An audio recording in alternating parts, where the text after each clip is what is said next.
వినాయక చవితి రోజున గణేశుణ్ణి 21 పత్రాలతో పూజిస్తాము.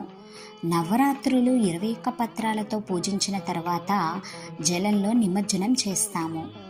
21 పత్రాలు అనేవి సాధారణమైన ఆకులు కాదు. ఇవన్నీ మహోత్కృష్టమైన శక్తివంతమైన ఔషధాలు.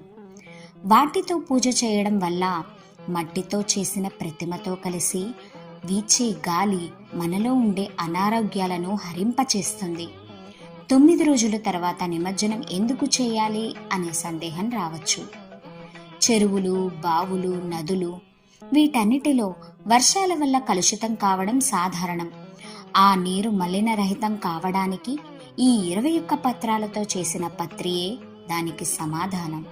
అందుకే 9 రోజులు పూజ చేసిన తర్వాత పత్రితో పాటు మట్టి విగ్రహాన్ని కూడా చెరువుల్లో, బావుల్లో, నదుల్లో నిమజ్జనం చేయడం వల్ల మట్టితో కలిసిన పత్రి నీటిలో 24 గంటల తర్వాత తమలో ఉన్న ఔషధ గుణాలు, ఆల్కలైన్స్ని ఆ జలంలోకి వదిలేస్తాయి. అది బ్యాక్టీరియాని నిర్మూలించి జలంలో ఆక్సిజన్ శాతాన్ని పెంచుతుంది. ఇది వినాయక నిమజ్జనం వెనుక ఉండే పర్యావరణ పరిరక్షణ రహస్యం.